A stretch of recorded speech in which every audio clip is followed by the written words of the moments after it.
Apa yang menciptakan Tuhan? Assalamualaikum warahmatullahi wabarakatuh. Hai sobat, hari ini kita akan membacakan cerita Abu Nawas yang ketika ditanya siapakah yang menciptakan Tuhan. Dan jawaban Abu Nawas kali ini sukses membuat kapok si penanya. Tonton sampai habis ya, karena di akhir cerita akan ada hal menarik yang mungkin bisa diambil hikmahnya.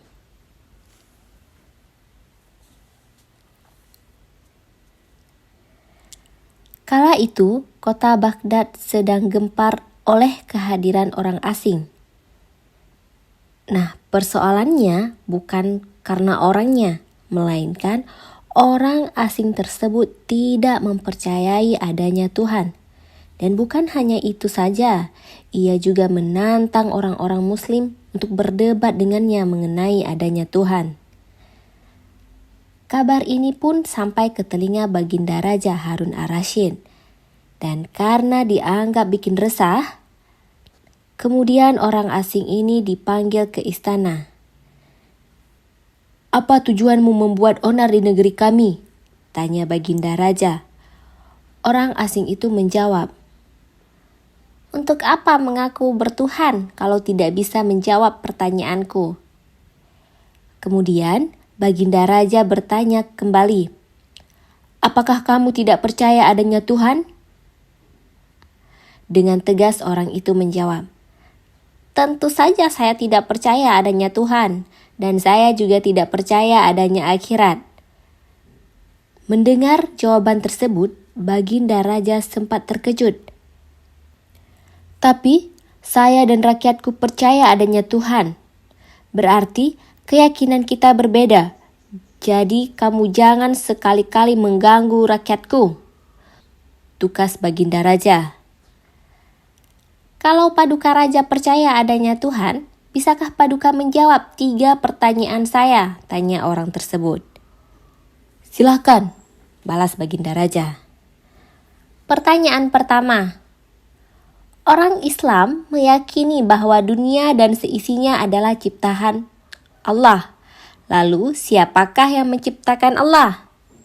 Bukankah sesuatu yang ada pasti ada penciptanya?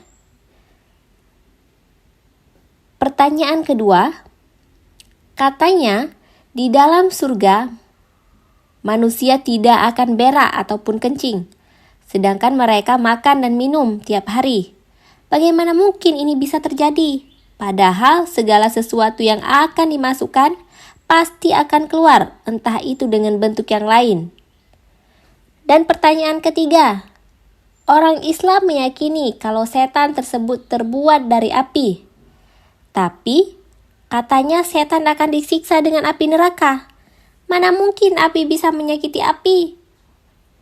Mendengar pertanyaan orang asing itu, Baginda Raja hanya terdiam. Bisa saja ia menjawab berdasarkan hadis dan Al-Quran.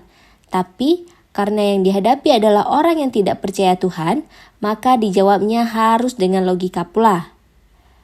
Kemudian, salah satu menterinya membisikkan kepada Baginda Raja,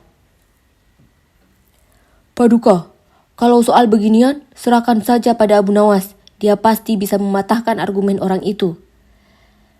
Baginda Raja menyetujui usulan menterinya. Maka dipanggillah Abu Nawas ke istana. Dan singkat cerita, Abu Nawas pun datang menghadap Baginda Raja. Lalu ia dipersilakan duduk di sampingnya.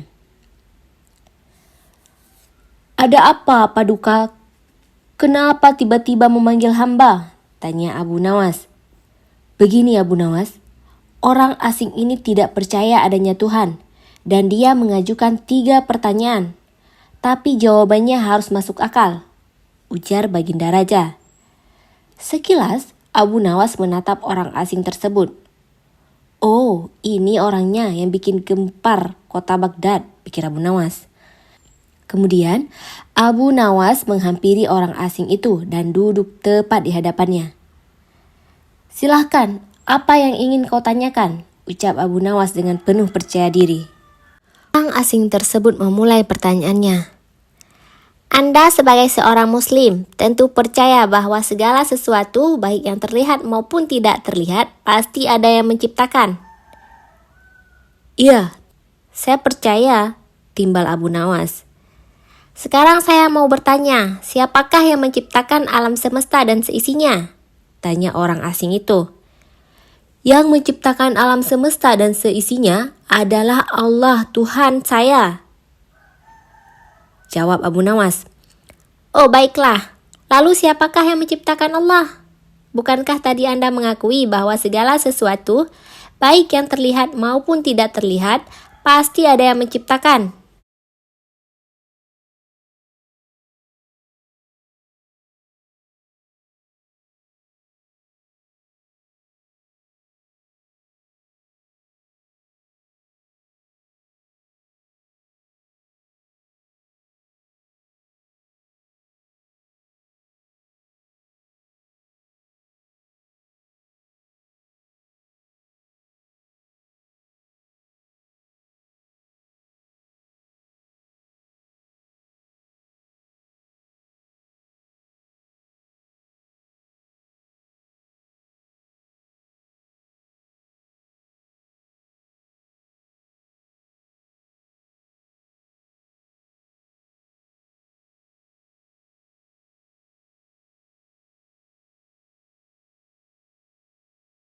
Abu Nawas berkata kembali, pada intinya, semua angka pasti ada awalnya, entah itu angka 5, angka 4, ataupun angka 10. Dan angka-angka tersebut diibaratkan alam semesta ciptaan Allah. Apabila kamu bertanya siapa yang menciptakan Allah, sama halnya saya bertanya dari mana angka 1 itu, dan kamu pasti tidak akan bisa menjawabnya, jelas Abu Nawas. Orang itu pun langsung terdiam merenungi kata-kata Abu Nawas. Untuk jawabanmu atas pertanyaanku yang pertama, masuk akal juga. Sekarang pertanyaan yang kedua. Kalian sebagai muslim pasti meyakini kelak hidup di surga tidak akan berak dan kencing. Padahal di sana kalian makan dan minum setiap hari.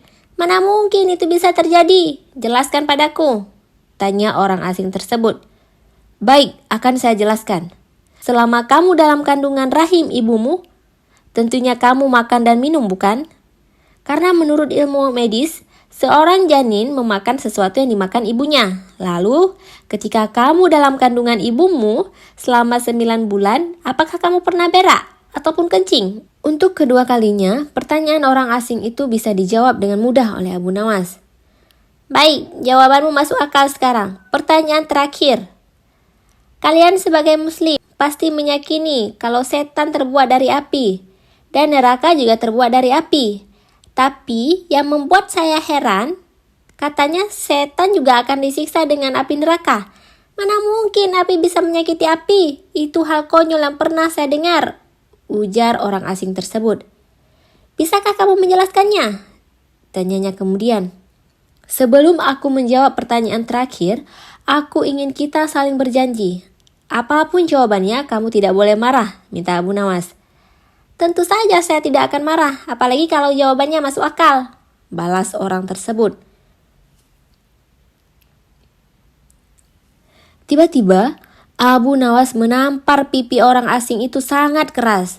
Baginda Raja dan orang-orang yang hadir terkejut dibuatnya.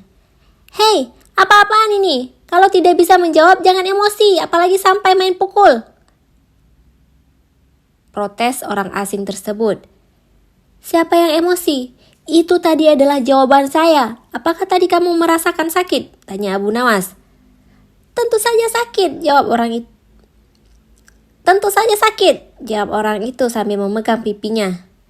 Coba kamu perhatikan tangan saya. Bukankah tangan saya terbuat dari tulang dan daging?